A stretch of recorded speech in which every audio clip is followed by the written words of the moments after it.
Gandang araw mga ka-LDI. Kumusta po ang ating mga napalahe this past season? Okay ba sila? Kumusta sila? Healthy ba? So marami ba tayong ine-expect na mga panlaban this coming istagan? Pero mga ka-LDI, na-encounter nyo na ba yung ganitong sintomas sa ating mga alagang manok banabong na tila sila ay, ang kanilang mga mata ay namumuti? So, minsan nabubulag, nakikita natin nag-i-split leg sila, nagkakaroon po ng wing paralysis, bumabaliling o nagkakaroon ng twisted neck. So, mga ka-LDI, baka yan po ay sintomas na ng Marex infection. Kaya naman mga ka-okidoki-doki-dok, yan po ang ating bibigyang linaw para sa ngayong episode. Ito po ang inyong veterinaryo magmamanok, Doc John Coson para sa LDI.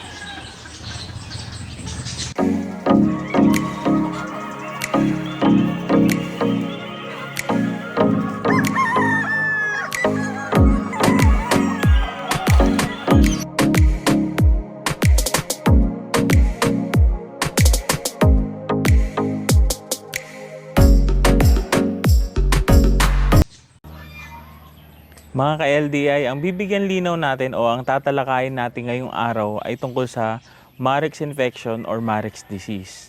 Ano nga ba itong uri ng sakit na to?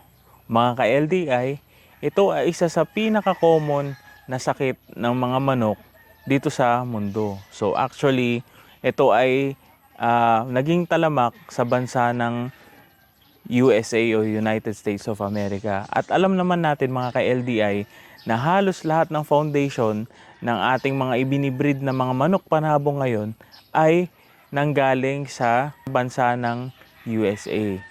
So, alam naman natin through that culture na sa pagbibreed ng ating mga forefathers o yung ating mga ninuno, ang nangyari po, nadala din nila pati yung sakit na Marex infection. So ito po ay isang uri ng viral disease, meaning ang nagsasanhi nito ay isang virus. Pero huwag kayong mag-alala mga ka-LDI, ito naman po ay hindi po nakakahawa sa ating mga tao. Pero very destructive o ito ay nakakapinsala sa kapareho nilang uri ng manok. So kung tayo ay nagbibreed ng manok panabong, expect natin yung mga kauri nilang manok panabong ay very dangerous itong sakit na to. Pa natin mga ka-LDI na once infected ng Marex ang ating mga alagang manok panabong, infected na po sila for life. Ibig sabihin, sila po ay carrier na po nitong particular na sakit na to. Kaya yun po, pansin natin, yun po yung talagang isang trigger point na kung bakit talamak o ang bilis kumalat ng sakit na to sa pangkasalukuyan natin na paglalahi. Mga ka-LDI, paano po ba naipapasa ang Marex infection? Ito po ay naipapasa through dun po sa tinatawag natin na dander ng mga manok panabong or yung balakubak na nandito sa kanilang mga hair follicles under sa kanilang mga feathers. So yan po, through time na habang sila po ay naglalakad, pumapagaspas, lumilipad, isinished din po nila itong mga tinatawag nating danders o balakubak sa environment. And then, ito po ay dinadala ng hangin dito sa farm natin, for particular sa farm nyo, na at once na inhale ito ng kapwa nilang mga manok panabong na wala namang sakit ng Marex, ay it becomes infected kaagad-agad. Particularly, halimbawa po, pumunta naman po ito, dumapo naman po ito sa kakanan ng ating mga manok panabong o kaya napunta sa mga tubigan. So, pag na-ingest din o pumasok din ito sa katawan ng ating mga manok panabong, infected na rin po sila. Ngayon po, yun po yung pinaka-transmission ng particular na sakit na to. Pero mga ka-LDI, ito po ay tinatawag nila na wala pong vertical transmission. Ibig sabihin po, hindi po ibig sabihin na halimbawa po yung kanilang nanay o yung ating mga ginamit na hen at pullet, once na sila po ay may Marex infection, hindi po nila ito na ipapasa sa mga itlog. Yun po naman ang medyo nakatulong sa atin para mabawasan yung transmission ng sakit na to. Kaya makakapag-focus tayo sa pagpapanatili na hindi mag-shed out yung may mga tama ng Marex doon po sa kapaligiran na ginagalawan nila. Mga ka-LDI, isa pa po, idagdag natin na ang isang way para mai-transmit ito ay yung syempre sa ating mga farm workers, sa kanilang mga sapatos, tsinelas, sa kanilang mga damit. Syempre pag sila ay nagpapabalik-balik o pumapasok sila sa iba't ibang barn, sa iba't ibang kulungan ng ating manukan, na idadala din po nila yung particular na sakit na to. Kaya importante talaga po yung cleanliness, sanitation, at yung tinatawag natin na biosecurity sa farm. Tsaka po mga ka-LDI, hindi po ibig sabihin na infected ang ating alagang manok panabong ay nagsished o nagpapakita na sila ng simptomas. Tandaan natin, nasalalay pa rin po ito sa strain o sa uri ng Marex na tumama sa ating mga manok panabong. At syempre, depende pa rin po yan sa immunity or sa immune status ng alaga natin. Kung sila po ba ay healthy, meron silang ibang dinaramdam, ka-affect din po yan sa doon po sa pagpapakita ng sintomas ng sakit na to. LDI, ano po ba yung mga sintomas na maaari nating makita na masabi natin na ito yung particular na sakit na tumama sa atin? Number 1 po dyan, nagkakaroon ng tinatawag natin na wing paralysis. Napaparalysis ang kanilang pakpak.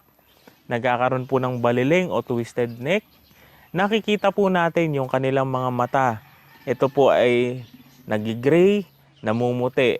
At minsan, ito po ay tuluyan ng nabubulag. Isa pang major po na sintomas ay yung nakikita natin sila na nagkakaroon po ng split leg. O kaya 'di ba nakikita po natin na sila po ay hindi na nakakalakad na ng maayos, hindi na po nakakatayo. So, pwede na po tayo magduda na ang tumama sa kanila ay Marex disease. So, with the help of our veterinarians, ganyan po, pwede po tayo magpatulong sa kanila para po i-kumpirma na Marex talaga yung tumama na sakit sa ating manukan. So, pag pumunta sila sa farm, pwede po sila mag-blood collection and then isinasubmit ito sa mga trusted na mga laboratories gaya po ng laboratorio ng Bureau of Animal Industry to confirm na talaga po na ang sakit na tumama sa ating farm ay Marex nga po. Dagdag ko pa po, in other forms ng Marex, minsan nakikitaan natin ng ating mga manok na nagkakaroon po ng decrease in egg production. Minsan po nakikita natin stunted growth. Napapansin natin na parang tila ang bagal nilang lumaki. Bakit po parang nababansot sila? Minsan po, yan po yung tinatawag natin na subclinical form ng Marex. Pero mga ka-LDI, ang pinaka-common na nakikita natin na sintomas nito ay yung tinatawag natin na leg paralysis o yung ika nga bumibisaklat yung kanilang mga paa. In earlier stages, kumbaga talagang kung sobrang lakas ng Marex na tumama sa atin, as early as 3 weeks old, nakikitaan na natin ng sintomas ang ating mga manok panabong o ating mga sisiw. Yung sakit na ito ay wala pong gamot o wala pong cure. Ito po ay only prevention dahil ito po ay isang uri po ng virus. Pero po, malaking bagay po na napapanatili natin na malakas ang immune system o pangangatawan ng ating mga alagang manok panabong. Kaya essential pa rin yung patuloy po tayo na nagbibigay sa kanila ng supplementation, nagbibigay sa kanila ng probiotics like yung Multilite and probiotics na LDI na bioactive. Ito po ay other way around para po mapalakas yung kanilang pangangatawan at ma-decrease po yung possibility ng pagkakaroon po ng kumbaga yung malalang sintomas na nakikita natin sa ating mga alagang manok panabong. Pero po in prevention, sabi nga nila, para ma-stop po natin yung sakit, the only way is to prevent it from happening. Dapat bago pa lang po mangyari, naka-action na tayo, na-prevent na natin yung pagpasok ng Marex sa katawan ng ating mga alagang manok panabong. Number 1 na pwede po natin gawin is through vaccination. Mga ka-LDI, napakaselan po ng pagbabakuna ng Marex. Dahil po, bakit mga ka-LDI? Kailangan po natin ng tinatawag na nitrogen tank for storage purposes.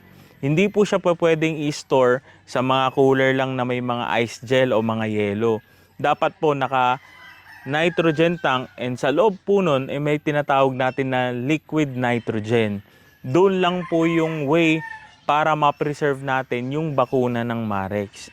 Isa pa po mga ka-LDI kung bakit ito po ay maselan, during day old lang po siya kalimitan pwedeng ibigay. Kasi pwede po siyang 18 days, nasa hatcher pa lang pwede na po tayo magbakuna. Pero yung method na po yun ay medyo challenging at mahirap. Mas easiest way po yung pagbabakuna during day old o yung kanilang pagkapisa. So binabakunahan na po natin yung ating mga sisiw po niyan. Kasi pag nalagpasan po natin yung chance po na yan, hindi na po magiging effective ang vaccination na gagawin natin sa ating mga sisiw. Bakit po hindi na nagiging effective mga ka-LDI? Kasi po, ang panlaban po sa Marex infection ay dapat po as early as possible, pagkalabas pa lang po nila sa environment, dapat mauna po yung pagbabakuna po natin dito sa sakit na to bago pa lang nila ma-encounter sa environment. Isa pa po mga ka-LDI, dapat po yung ating biosecurity ay napakaganda. So, dapat po regular tayo naglilinis ang ating mga barn, mga pens o yung mga bahay ng ating mga manok panabong. Dapat regular natin po yan na dinidisinfect sa ilalim po ng tipi para ma-prevent po yung pagkalat o pag-shed nitong sakit na to sa environment. Natiliin po natin na laging malinis yung kapaligiran. Regular po tayo nagdi-disinfect. Yan, kung kaya po ng twice a week, the better. Tapos po yung mga kakanan, inuman ng ating mga alaga, make sure na dapat po yan napapalitan, nalilinisan po yan araw-araw. Isa pa mga ka-LDI, dapat meron po tayong hospital pens sa ating mga farm. Nang sa gayon, pag may nakita tayo na may tama o may sakit na manok, ay i-isolate na natin to agad. Ito better place para po yung flock natin ay hindi po makompromise. Dahil po kapag yun pa rin po ay nakakagala kasama ng mga healthy na manok, it's just a matter of time na sila po ay mahahawa na din. Mas problema po natin. Mga ka-LDI, sana po ay may natutunan kayo sa aking mga ibinahagi ngayong araw na to. Kung meron po kayong mga suggestion, comments, wag po kayong mag-atubili na i-message po ako. Ibigay po niyo yung mga comment nyo. Pag-usapan po natin para mas maging magandang learning experience ito sa mundo ng ating ginagalawan, which is yung sabong industry.